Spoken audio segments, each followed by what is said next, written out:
The rumored iPhone 15 Pro design with thinner bezels, a thicker camera, and USB-C port shown off in renders. Now, these renders are what I saw. I didn't see the picture of the bottom of it with the actual titanium stuff going on. This is actually what I saw. And the camera hump continues to grow. It's not like the Samsung approach over here.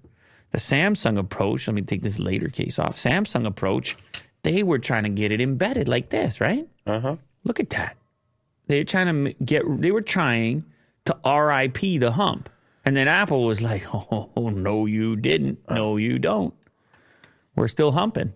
There's so many extrusions. Like, there's 3. We're still humping. Oh. Like Donut or Otis. Which one humps? They both do.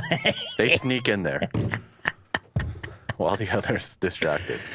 Yeah, I saw an image of the 15 compared to the 14 compared to the 13. And you just see it just going up and up and getting bigger and bigger. And then people asking, when will it all end? Very top heavy. It's going to get top heavy. Top heavy from a design standpoint, but also just from a weight standpoint when you're holding it. Because you know the way you hold, right? You hold towards the bottom and then you get more weight up top and it kind of changes the balance. But maybe they'll find a way through the use of materials like titanium to actually keep it lightweight. The thing about titanium is strong, but it's light. Okay, yeah.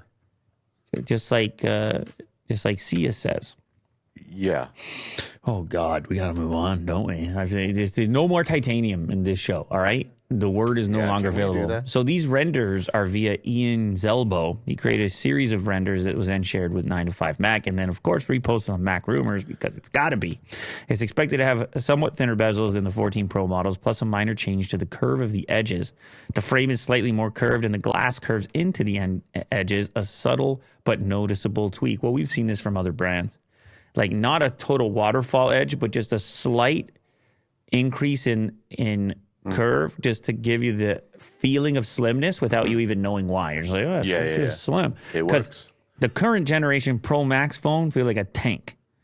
Just like goosh, brick. And the thinner bezels, it's, it does a lot. You know what? To make it look thinner. You know what? Actually, we got a video coming out with the brick of all bricks. As soon as this show is over, I want you guys to hang in there and hang on.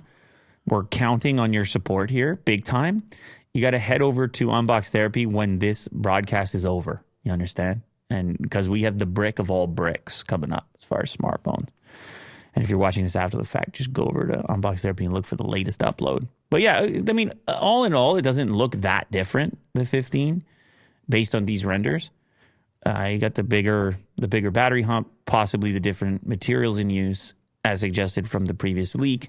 Type-C finally, and obviously your other usual improvements. The dynamic island is still there. The bezels are shrunken. Bezels, yeah. Yeah, I get it. I got it. I get it, got it good.